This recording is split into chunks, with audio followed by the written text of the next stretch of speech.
Hello, everyone. Thank you for always stopping by. And if you are new here, my name is Nancy.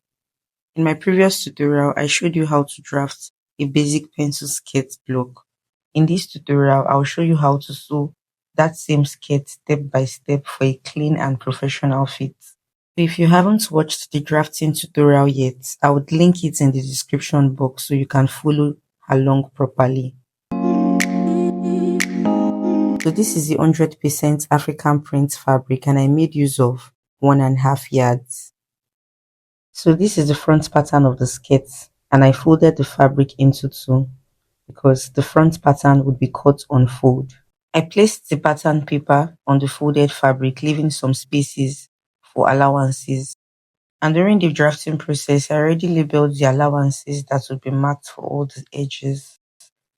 Now on the waist, I'll be marking 0.5 inch.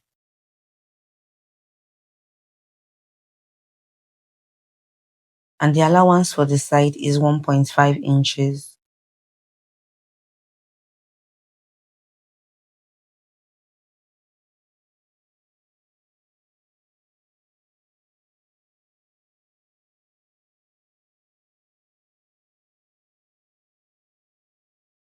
And the allowance I marked on the end of the skirt is 0.5 inch.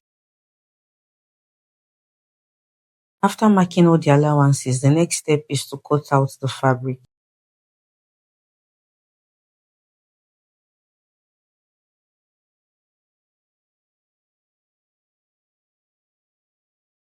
Now I'm going to notch the above knee line and the hip line. This is very important so that after stitching both the front piece and the back piece, you'd be able to match it for it to align together. So guys, as a fashion designer, you need to pay attention to details. Always have that mindset of accuracy in mind. For the back pattern, I've gone ahead to fold my fabric into two and I placed the pattern on it. Note that the back pattern won't be cut on fold because of the zipper at the center back. Now on the zipper area, I'm going to be marking 1 inch for the zipper allowance.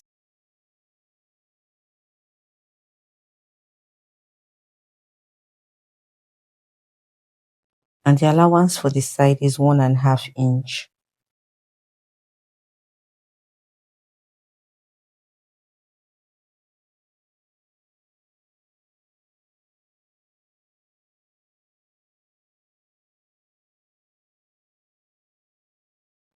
While the allowance on the waist is 0.5 inch.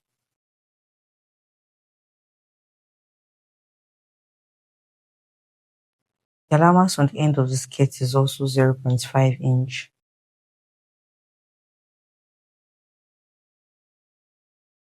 The next step is to cut out the back pieces. So after cutting out the fabric, you'll notice that you'll be having two separate pieces for the back piece.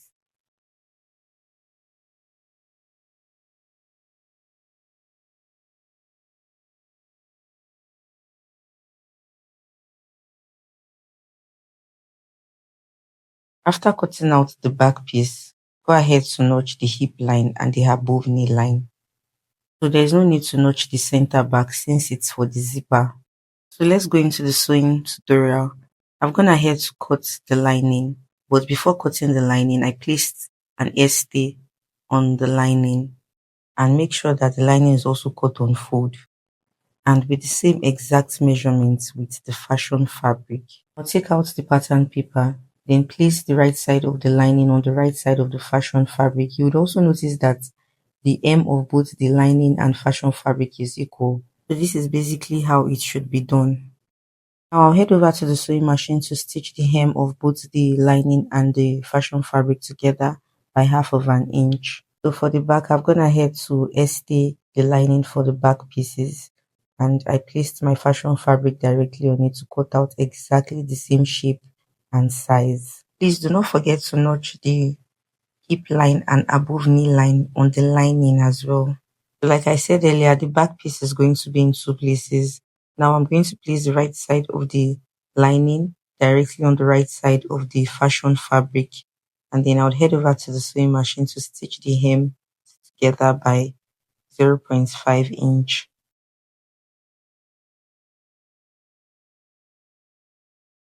After stitching the hem, I would face the seam allowance towards the lining and then I would top stitch directly on the right side of the hem on just the lining alone. So I'll be doing this for both the front piece and back pieces. This top stitching is very important, so make sure you do it, please. Because if you don't top stitch, the lining will pull out a little bit around the hem.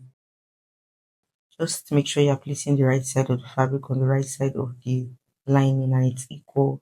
Now I'm going to pin the sides and head over to the sewing machine to stitch the waist by half of an inch, to stitch one side by half of an inch, and to stitch this other side by half of an inch. But since everywhere is locked, I'm going to keep a spacing of about 4 inches here. So I can easily turn the skirt to the right side of the fabric. For the back pieces, I'm going to stitch the waist by 0.5, and here you have to be particular about where that 4 inches opening would be for the turning of the skirt. So I like to make mine to be around where I notch the hip and above knee. So at the bottom here, I'm just going to mark my 4 inches spacing here. And on the center back, I'll stitch by 0.5. For the second part of the back piece, I'll stitch the waist by 0.5, and then the parts where I have the above knee and the hip line, I'm going to stitch by 0.5. When I get to the bottom, I'll leave a 4-inch spacing. Then on the center back, I'll stitch by 0.5. So these are the necessary tips to take. Cut out a little bit of the four edges of the skirt so that when you turn, that edges won't be thick. Now for each curve areas, notch them properly. So do the same for the back pieces as well because I didn't capture that. Now turn the fabric to the right side of the skirt and give each pieces a good press. This is the front piece and then these are the back pieces. The next step is to stitch the center back together. So place the right side of the fashion fabric on each other. Remember that when we added allowance to the center back, we used 1 inch, but now because we've stitched the lining to the fabric, that 1 inch will reduce to 0.5 inch. So because of this, I'll be marking 0.5 inch all through the center back. Now for the zipper opening length, I'm going to be using the length of my skirt zipper as a guide, so I'll make sure that it's about 1 inch above the stopper. Now from this point, I'm going to place my tape measure to mark 9 inches, but please, when you are doing yours, reduce it to about 7 inches because I realized that that 9 inches was too down. So make yours 7 inches because I later corrected mine. Now from the waist, I would make a temporary stitch all the way to where I want my zipper opening to stop. Then I would make a permanent stitch from this point all the way to the end of the slit. Or from the end of the slit, I would make a permanent stitch all the way to the hem of the skirt. The temporary stitch is the same as loose stitches, something you can easily lose once you are done sewing. While permanent stitches are the tight stitches. Now after stitching, you're going to spread this back piece and then give it a quick press on the seam allowances. So the purpose of making these temporary stitches for us to use the glitter lines that comes after losing the temporary stitch as a guide in fixing our zipper and also placing the hemming gum correctly on the slit opening. After giving the seam allowance a quick press, lose the temporary stitch at the top just for the zipper. You would also notice that it has actually formed a line that will guide you in stitching your zipper.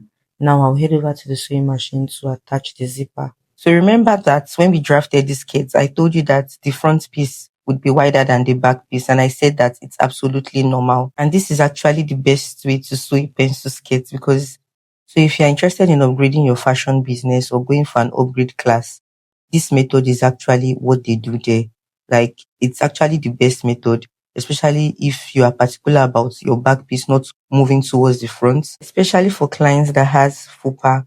No matter how little the fupa is, it actually pushes the back piece towards the front. So there's nothing wrong in upgrading your skills, please. Now I'm going to show you the method that I would be using to stitch the front piece and the back piece. From the measurements here, all I need is just my waist and hip measurements. So this is actually an advanced tutorial and I've tried to make it as simple as possible. Now take note that if you use the regular way of dividing your skirt into two and your hip into two to shape this skirt, it wouldn't work. So please pay attention to this calculation I'll be showing you now. It's actually very easy. So I've gone ahead to write out how I want to make this calculation. So just do the same already. I'll be needing just my waist and hip measurement for this. So I've written down my client's waist and hip measurements. Now let's work on the front piece. So the front written on this paper means the front piece. I would take the measurement of the front piece of the waist following the shape of the waist. And what I have here is 14.7. Now I'll take the measurement of the hip. The hip measurement is 20.3. I'm going to record this on the hip for the front. Now for the back piece, I would measure the waist. So what I have here is 13.7. Now I'm going to take the measurements for the hip. So while taking the measurements, you'll notice that at the center back here, I had to spread it out because of the butt projection so I can get an accurate measurement. So what I have here is 19.6. Now the next step is to add both the front piece and back piece of the waist together. Then you add both the hip of the front piece and back piece together. Then whatever you get, you record it down. After you have done this, you are now going to subtract this new value you got after the addition from the client's exact measurement. So that will be 28.4 minus 4, and that will give me 4.4. While for the hip, it would be 39.9 minus the client's hip measurement. What I got is 2.9. So basically, this final value would be used in sharing our allowances. For the waist, since it's 4.4, I'm going to divide that 4.4 into 4. Take note of that. I divided the 4.4 into 4 and I got 1.1. And I also went ahead to divide this 2.9 into 4 and I got about 0.7. Now I'm going to pick either of the front piece or the back piece to mark this measurement. You can actually mark it on your front piece or your back piece. It doesn't matter. So I picked my front piece. Now on the waist, I'm going to mark 1.1 on both sides. While for the hip, I'm going to mark 0.7 inches on both sides.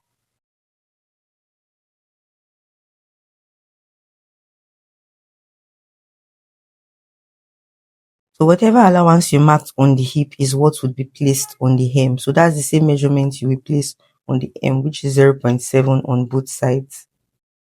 Now the next step is to use your curve ruler to connect these 3 points together. Please take note of how I placed my ruler.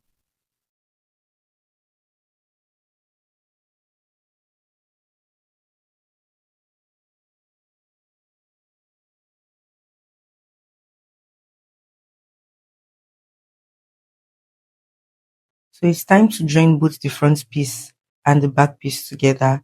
Now for the back piece, I've gone ahead to lose the temporary stitch I made for the slit opening.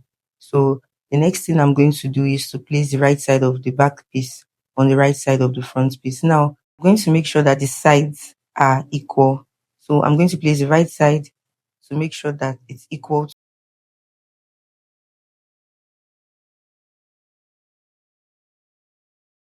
So for these other sides, I'm going to align both the front piece and the back piece together, making sure that it's equal, and then I'll go ahead to pin them together. Now I'm going to head over to the sewing machine to stitch the sides together following the chalk I drew. After stitching the sides of the skirt together, this is how your skirt should be. At the frontal front, you would notice the excess that we have there, so it's normal. Now you just turn it to the back and then you use a hemming gum to secure your slits. If you don't want to secure your slits with hemming gum, it's also your choice because fashion is manual. You can do it your own way. Make sure to also iron all the seam allowances open before turning your skirt. So guys, this is the final outcome of the skirt, and even when you put on the skirt, you wouldn't even notice that the front is wider than the back. So guys, I hope this tutorial was helpful, and if you haven't watched the drafting tutorial yet, please do so. Thank you so much for watching to the very end, and see you in my next tutorial.